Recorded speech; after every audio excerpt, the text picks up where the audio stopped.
question from last week.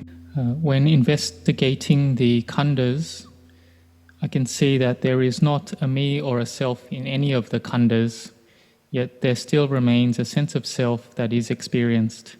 What is this sense of self that is experienced, and how can it be let go of? So, contemplating to see that there isn't a self, or there isn't a me or a sense of self. This is one type of wisdom that is arising. It comes from using one's thoughts, one's thinking mind. But one's samadhi, one's concentration isn't yet sufficient in order for you to see clearly into it. And so there may still then be this feeling of a sense of self there. But however it is, you can use that contemplation into the aggregates, whether it's the form, feelings, perceptions, mental formations, sense consciousness. Keep contemplating into that, and you can understand it increasingly or bit by bit. So you can use the wisdom that arises from your thinking mind through your contemplating by using those thoughts. So you can use thoughts to think in the way of maybe gathering up, mentally visualizing gathering up your hair or nails or teeth or skin, and then contemplating and seeing it as following nature, causes and conditions, being of the nature to change, being constantly decaying. You can contemplate the earth element and see it gradually decaying, breaking apart, and then gradually seeing that there's no sense of self there within it. And if you can gain more understanding into this, then your seeing, your wisdom can see clearly, and that may arise. So you can contemplate in this way in order to see not self, in order to see it as being something impermanent. And then you may have the wisdom arise that in reality, in truth, there is no self. It is all not self. And so contemplating into the body, the bodily formation, is generally easier to do than the other khandhas, the other mentality or nama. But you can contemplate and see clearly by contemplating into nama, and it's more difficult. But there were some elders who, in the time of the Buddha, who could just contemplate and see them in line with the three characteristics of impermanence, unsatisfactoriness, and not self, and understand it. So you may still see and still experience a sense of self coming up through your contemplation, because you're still using the thinking mind, the thoughts, but you keep doing it until your samadhi becomes firmly concentrated, and then your wisdom will grow and increase bit by bit until you see very clearly into it, and then you can let go. Namo Buddhaya, Ajahn Anan. My question is, last week you were telling about a story from a son of a rich family, and he had the capability, or would have had, to become an arahant, but in his life he wasted all the money and he wasted all his faculties and did not even become sotapanna. He simply did not practice. And there's another story about a queen who really did not want to meet the Buddha, and she did not want to listen to Dhamma, but finally she met the Buddha and listened to his Dhamma teaching and became arahant. So my question is, what decides about where we are going, or do we have a choice? Do we take decisions? How does it take place that we move in this direction or in the other?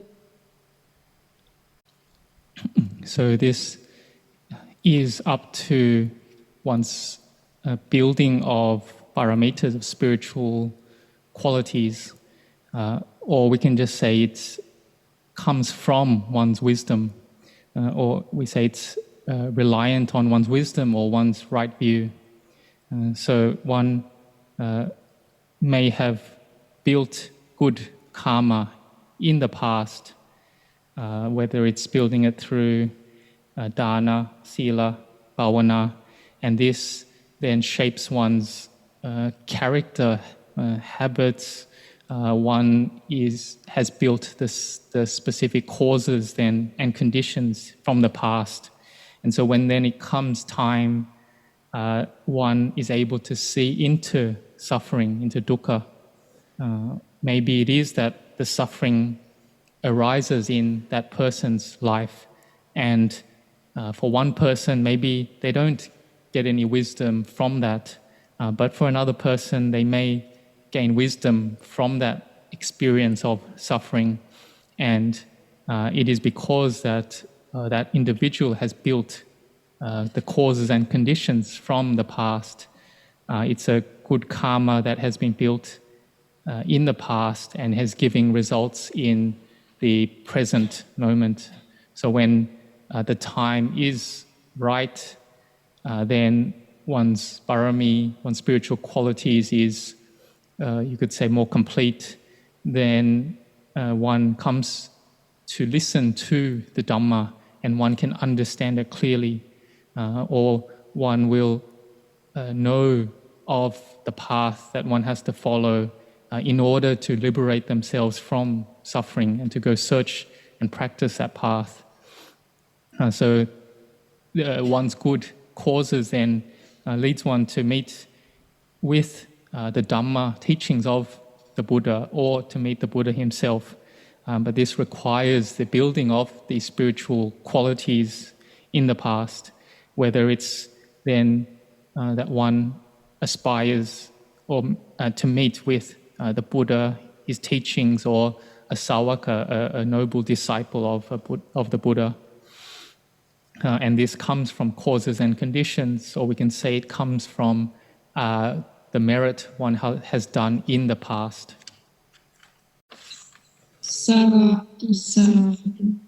But may I ask? Yeah, sorry, yep. It seems that this queen and this son of this rich family, they both had the paramis to become arahant, but the one became arahant, the other one not. And why did it happen like this? Why did he not become arahant? And yeah, how much influence do we have on our life? So how these two cases or stories, how they built, these two individuals, how they built their parami, their spiritual qualities over lifetimes were different. Queen Khema later would ordain as a bhikkhuni and become an arahant. And she had a lot of good karma that she had built since many past Buddhas, Padamutara, Kassapa, Konakamana, building parami through all those various eras of past Buddhas.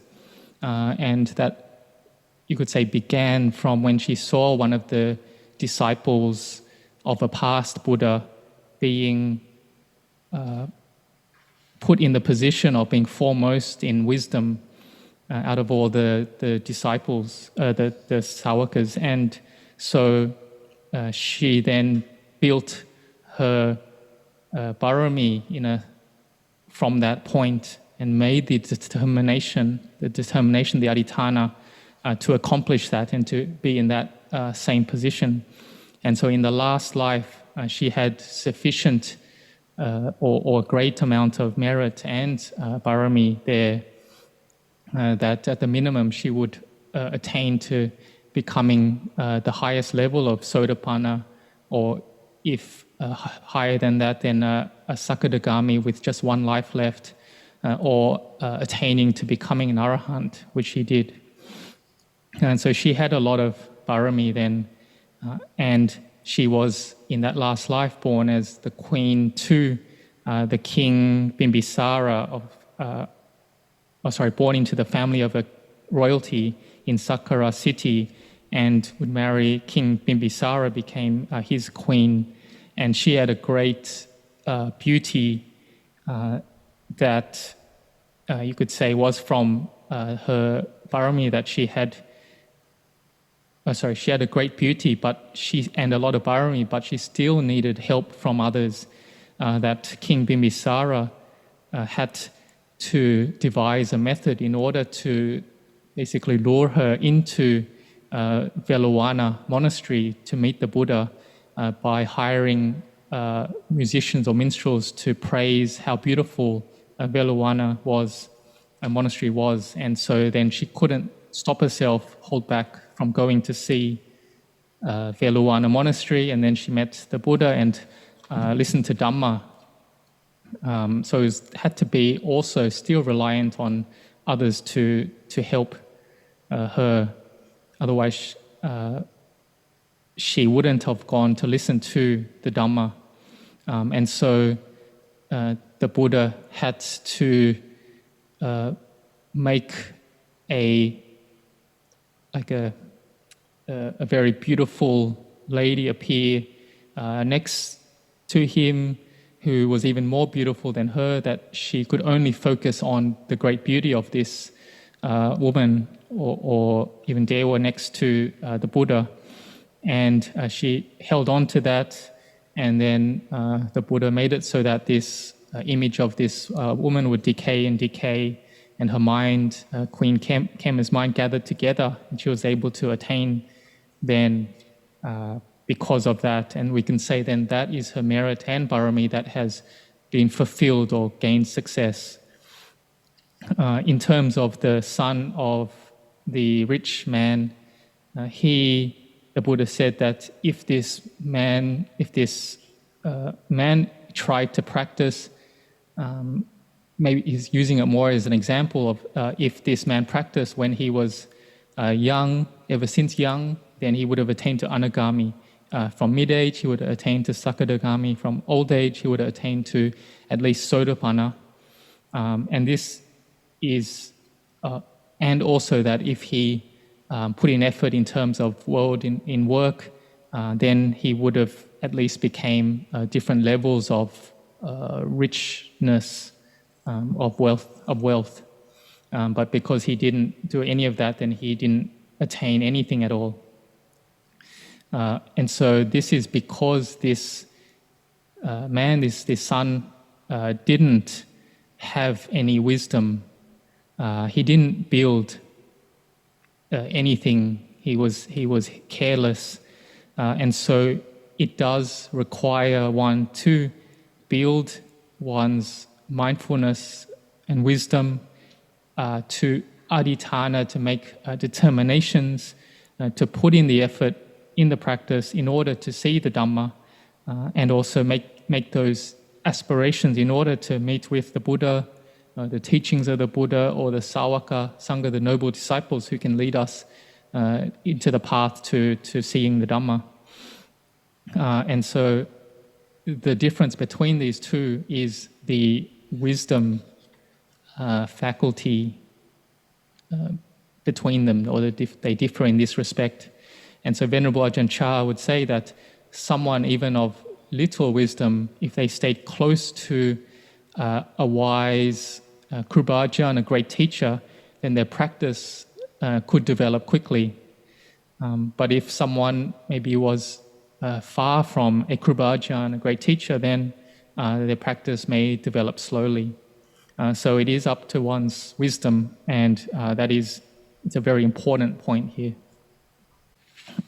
So also the son of that wealthy family, if you want to compare it, it was as if he was someone who had a fruit tree, like a mango tree, and this mango tree is full of mangoes there, but the stick that he had to pick those mangoes, his stick was too short, or it was bent and maybe not very strong, so he couldn't get any of those fruits down because of that stick.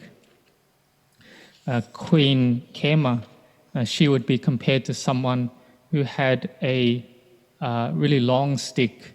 It's the same sort of fruit tree full of fruits, but she had a long stick, and this was because she still had ditthi, still had views there. She was very attached and loved her beauty still there. But she met the Buddha. The Buddha could kind of torture her these views, and she was able to change them.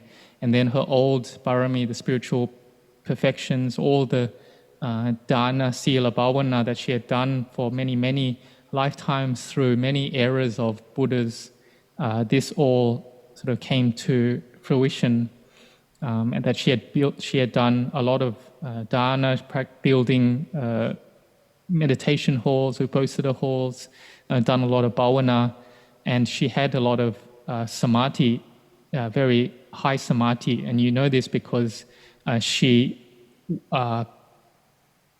was able then to develop a very high amount of wisdom, to be foremost in of the disciples in having wisdom. And that means she would have to develop her wisdom, to have all the higher knowledges.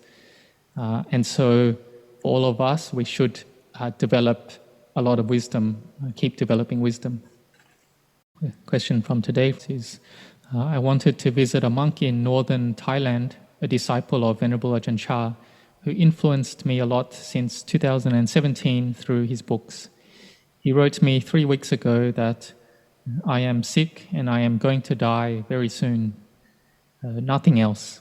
At first I felt very angry with him, and I don't know why. But the reality is that his answer changed my mind, and now I feel no more anger, but weird, very light, and in some way accepting this fact. Is this another state of mind to discard? So that is good. You've received some Dhamma, or you received the Dhamma, that he's saying he is sick and that he is about to die. So we can say that's Dhamma. He, like that monk, likely contemplated into his condition, that he is sick. In every minute he's getting more and more sick, or in every minute that he's getting closer and closer to death. And so it's good that you understand that Dhamma, and it's good that you, from being angry to now not being angry, is good, and accepting that truth shows that there's some wisdom, some understanding there arising, and at the minimum that helps you to put down that any sort of agitation in the mind, being bothered by it, that sort of misunderstanding in the mind, you can put that down. And so you also need to contemplate and bring in this teaching to yourself, that you also will grow old, get sick, and die.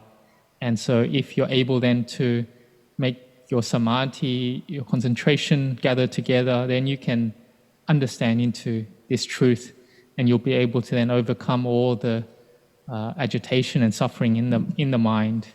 And so keep practicing, and then one day you'll understand and see the Dhamma. So now the monks will give the blessing.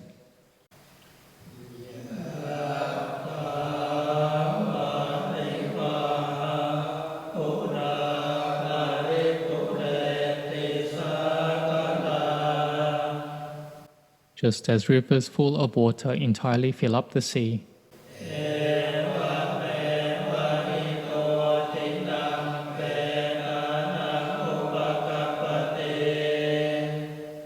so will what's here been given bring blessings to departed spirits.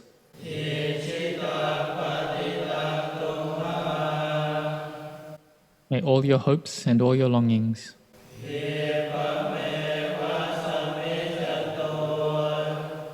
come true in no long time.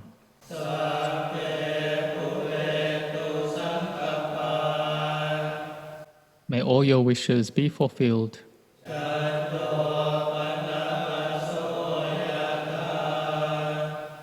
Like on the 15th day of the moon.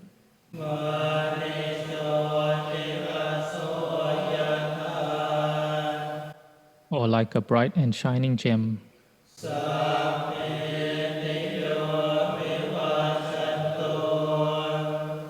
May all misfortunes be avoided.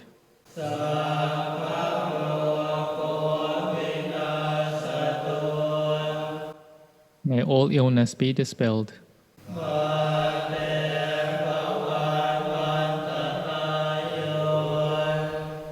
May you never meet with dangers.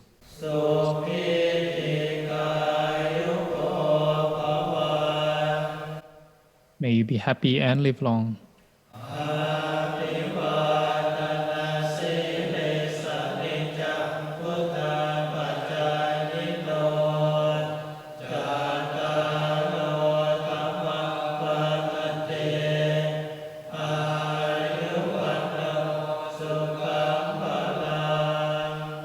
For those who are respectful, who always honor the elders, 4 other qualities which will increase life, beauty, happiness, and strength.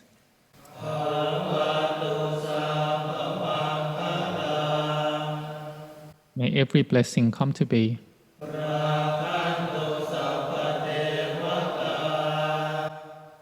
And all good spirits guard you well.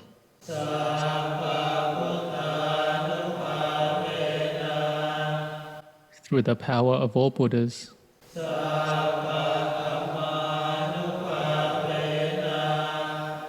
Through the power of all Dhammas.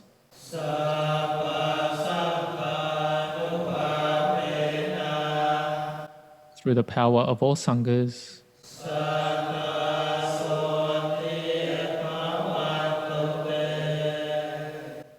May you always be at ease.